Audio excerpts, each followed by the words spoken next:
We are live. All right. This time it had a sign. Did you see that? That's new. Yeah. Okay. Let's get, now we're live on Instagram too. All right. Oh, all right. So Wednesday, it's almost the weekend. I know.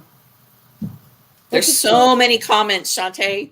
We could talk about the debate. We could talk politics. We could leave that whole realm to somebody else. I know. Talk about the fact that football started. That's true. I think football is safer than talking about the debates. Right, exactly.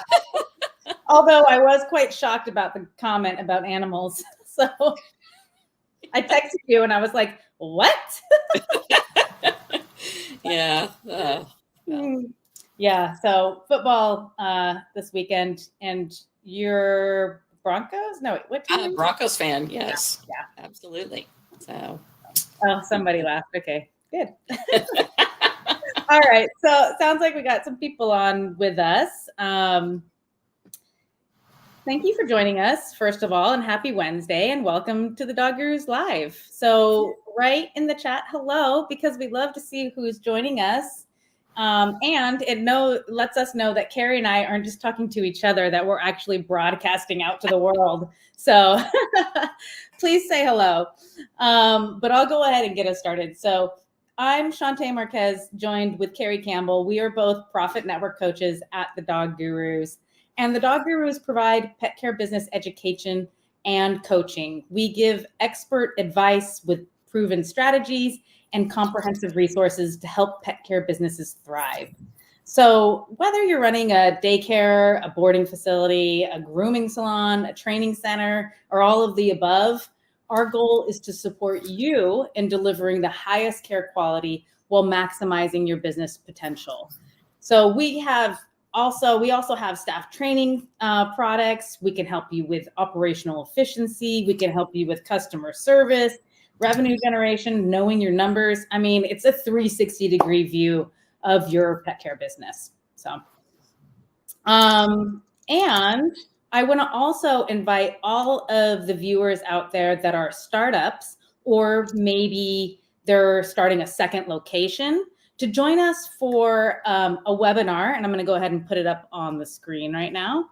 So we are participating in a free webinar with TWC Construction and Live Oak Bank. And it's called Pause to Profits, Turning Your Dream into a multi-million dollar pet resort. And the webinar is Tuesday, October 8th at 2:30 p.m. Eastern. So go ahead. I'm going to put the link. Actually, Carrie, can you put the link? Do you have the link handy? Yeah. Okay. Carrie will put the link in the chat, and you can go ahead and sign up for it. If you can't make the webinar, don't worry. We'll send you a recording so you can get all of the great information that we're going to provide. So it should be great.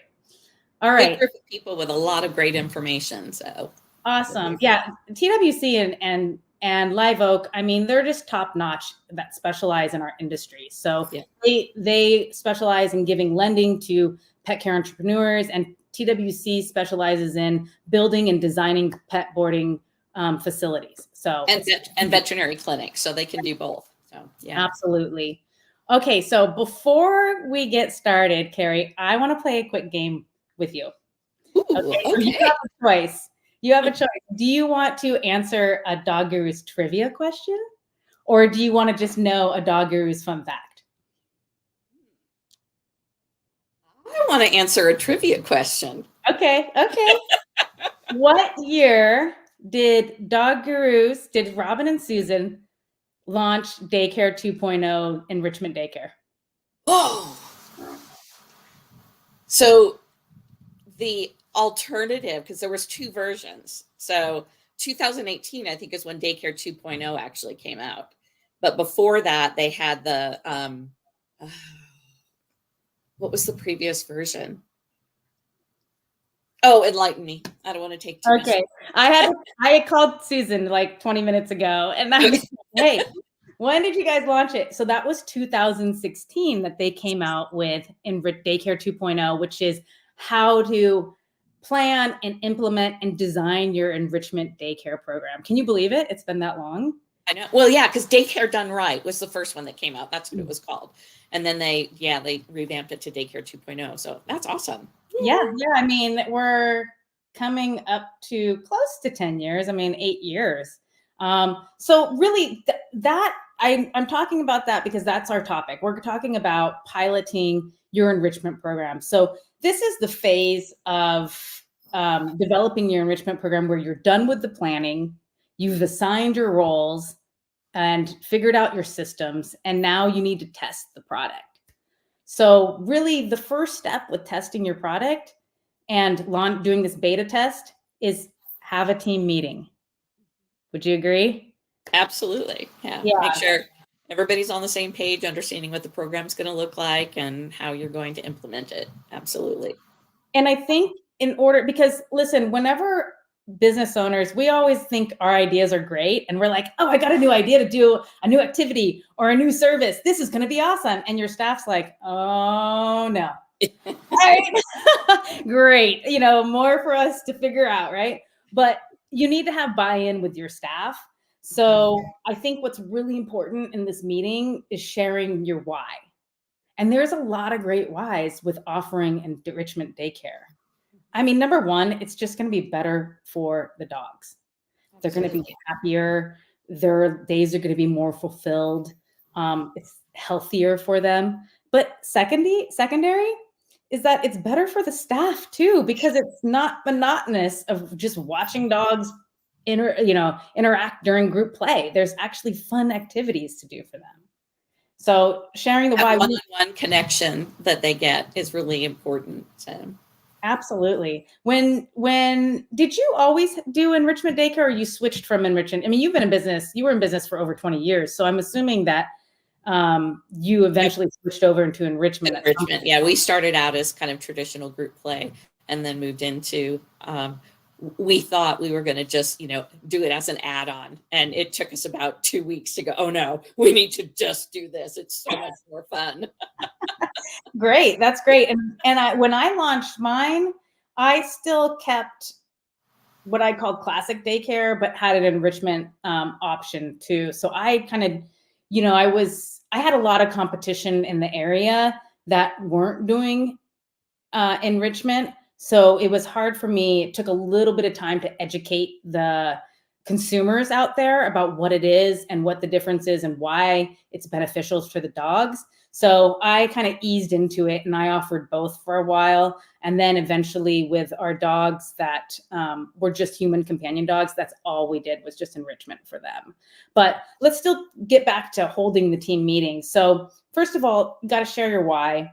And then of course you need to describe your program and talk about the new service rates, talk about the value of the program. And this is really important because you should be charging more money than traditional or classic daycare that you're offer, because it's taking more time of your staff and it's taking more skill of your staff too. So there's more and supplies, you're going to need things to do the activity. So there's that supply cost as well. Yeah. So you're going to have to charge more, and you need to prepare your staff on how to answer those questions about the new rates and what it is. Of course, whenever we do a small rate adjustment, there's always going to be one or two people that might give your staff a hard time. So prepare them for it during this meeting. You can even have your staff break into smaller groups and they can role play with each other and just go through playing the customer and playing the receptionist that's going to be handling the questions. And then have an open discussion about, if they have any reservations, your staff is, wants to address any concerns, have that open discussion, let them be heard, talk about it, allow them to come up with solutions too, so that they have some buy-in as well. And then of course, review the task and the time frame of the beta test, and just go through what the next, couple days or few weeks is going to be. Now, I was reviewing Daycare 2.0 and they were like, you need to do a minimum of 3 days of tests. But I know people who've done months. I think months is probably not necessary. For me personally, in my business, I did 2 weeks because that's kind of what was comfortable for me, for us to iron out all the wrinkles. But really, you'll have to decide what's appropriate to you. We just suggest a minimum of 3 days at the very least before you launch it. Yeah, because I think you really want to be able to reach a different set of dogs, because you may have dogs that come Monday, Wednesday, Friday, or Tuesday, Thursday, but then you may have dogs that come less frequently. And if you can do it over 2 weeks or even a month, that does give you the ability to touch more dogs with that beta test. And that gives you, more pet parents that are seeing those results from that first testing. So yeah, and I think when, the main point is that, look, just don't keep procrastinating the actual launch date. We are always striving for progress, not perfection. That's a saying at the Dog Gurus here. We want progress. So even though something might not be perfect, you got to just make the leap and launch the program to get it started, so you can start, getting your clients signed up and getting that new revenue stream going. Yeah. I just want to throw this in because it's something that we did just to kind of really enhance the staff buy-in as well as the staff training component. I think many of us end up hiring people who are animal lovers at heart that tend to maybe have dogs that have behavioral issues. Like, they will rescue the dogs that maybe somebody else won't. And they are not necessarily ideal daycare candidates. So we actually had our staff bring in their dogs, and we did the first kind of training with them working with their own dogs. And that was such a great environment because, one, they got to see the benefit with their dog right away. They got to see how quickly it enhanced the relationship with their dog right away. And that gave them confidence that they could start working with other people's dogs and not feel like they didn't necessarily know exactly what they were doing because they are professional dog trainers, So it was just a great opportunity, if you have that, to let them work with their own dogs. Plus it gives them, a little bit of fun things too, to see their dog make some progress. That's a wonderful, wonderful idea. And you're right, it would create tremendous buy-in. Yeah. So let's talk about the beta testing and how to go about doing that. So first and foremost, I think that it's best practice to select specific group of dogs. Just don't do it on everybody. So when you do select certain dogs that would be good candidates for it, you need to have a conversation with the owners and let them know what you're doing, because they're going to see you take the dogs out of group and doing other activities with them if you have cameras or something. So you want to be upfront and let them know and get their permission that they're okay to participate in this. Yeah. I would definitely, I don't know if you're going to talk about selecting the dogs, but I would definitely look at who is that dog that comes into your traditional play groups right now and just takes the room off the rails. It's that dog that their energy is just so high level and they can be really disruptive when they first come in. That's a great dog to try. Take a dog that's maybe really, really shy and has a hard time integrating into the group, because you can do as an activity some confidence building, exercises. Maybe take a dog that's young and has very little, focus, and then take an older dog that may have some health, disabilities or a little bit of restriction because of, stiffness and arthritis.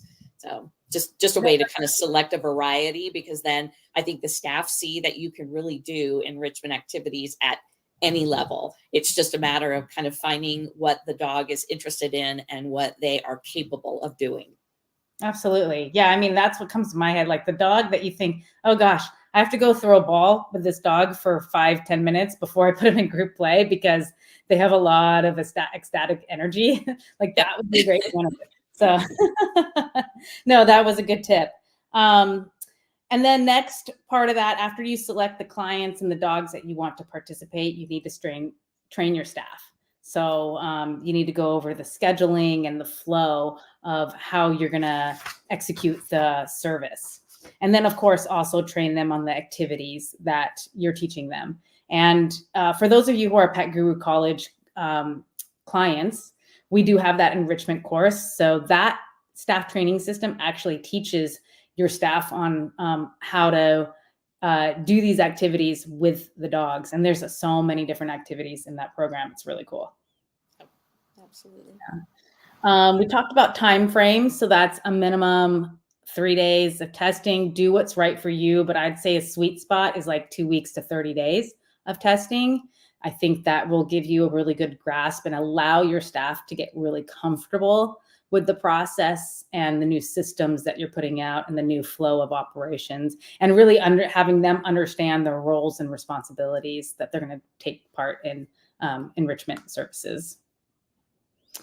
One thing, just stepping back a little way, Shante, one thing that I think a lot of people struggle with the idea when they want to implement enrichment programs is, what is it going to look like in my specific facility? So what is the space that you have that you can allocate that may dictate whether you can convert to an all enrichment program, or whether you're going to have your traditional play and you're doing the one-off where you're taking a dog individually out to another space that may be a smaller space to do that individual activity. So, that's something you really need to look at, what your space is designed as and what you can allocate towards enrichment.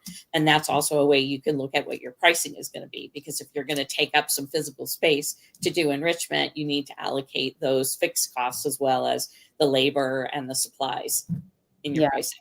Absolutely. I think that's one thing that people really struggle with, depending on the size of the facility, like how are they going to manage all this? And we're not going to sugarcoat it. It does take a little bit more payroll dollars to provide these services, but it's worth it. It's worth it because the dogs are going to be so much happier. It's so much better for them, and that the staff's going to have a higher satisfaction of their day-to-day tasks. So, and then of course, during your beta testing, you want to obtain feedback, and you can get feedback from the staff. You should get feedback from your clients, and just feedback by observing the dogs and the differences in their energy levels and their overall experience of the beta testing.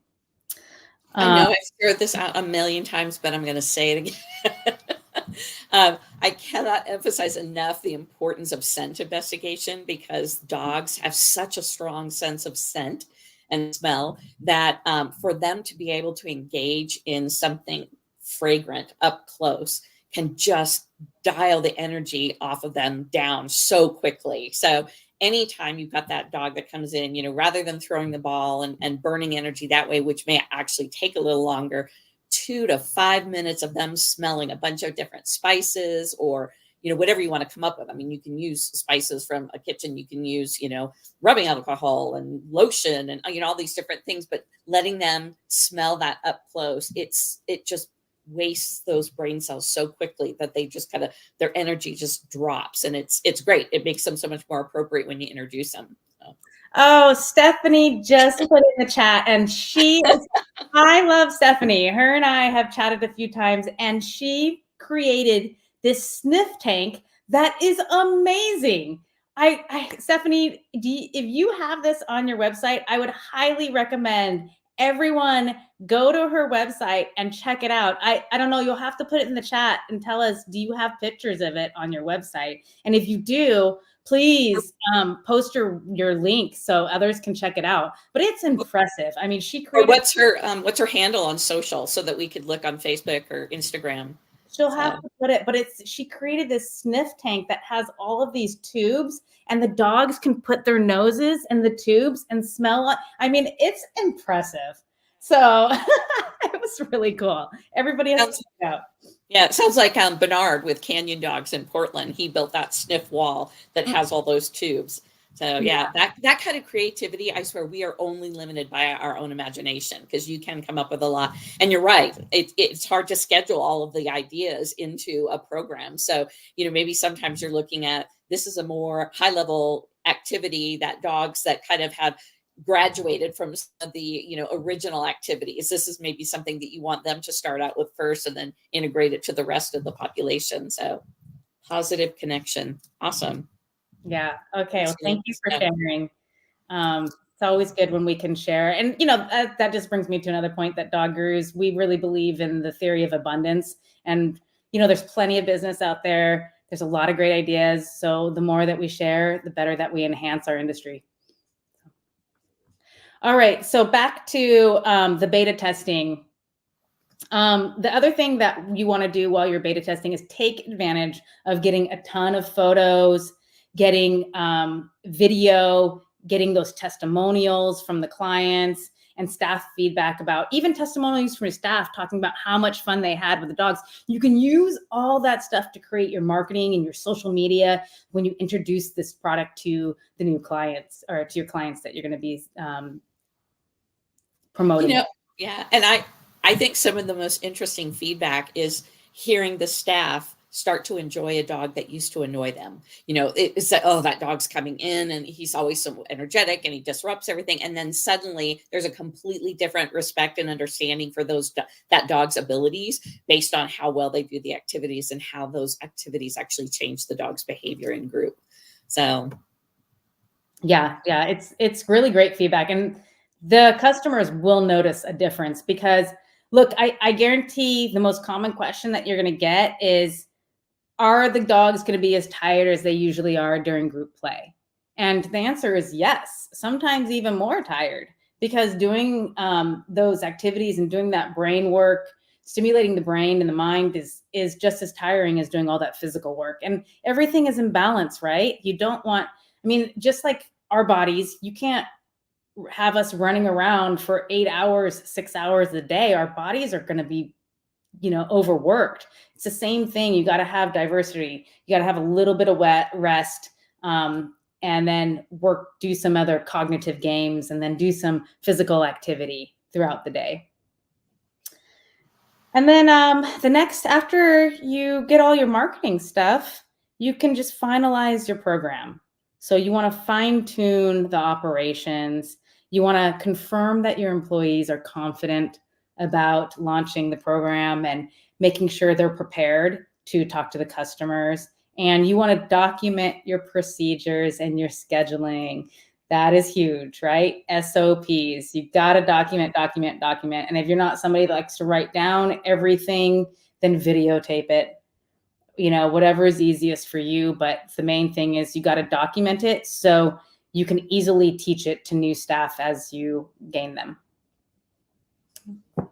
And then one of the other things too, I would just say, when you're working with the dogs, if you have the ability to kind of track the progress of the dogs and how they're doing, because sometimes a dog will not know or understand what they're being asked as far as how the activity works. So the first time you work with them, it may just be they're investigating whatever the tool is. Is it a platform? Is it a cavaletti jump or something like that? Or are you just having them explore a puzzle? And they may be shy of that. So if you have that way that you can kind of document that helps to track the progress. And I think that not only the employees see that success, but so with the pet parents, especially if you're charging for report cards. Yes, absolutely.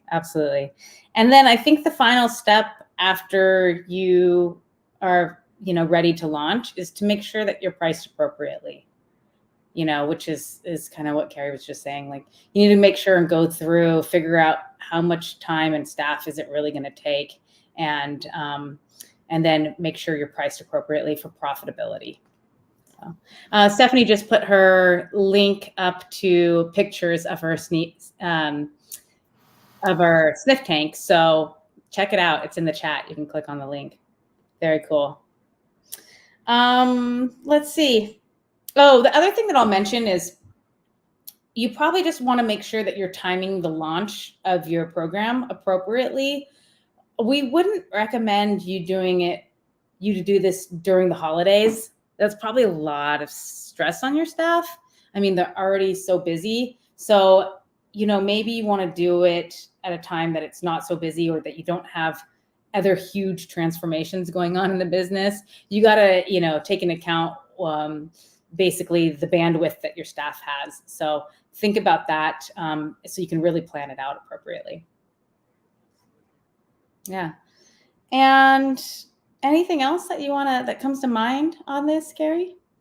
I would just say, there's a lot of information now out in the market and the internet about enrichment. There's some really good books.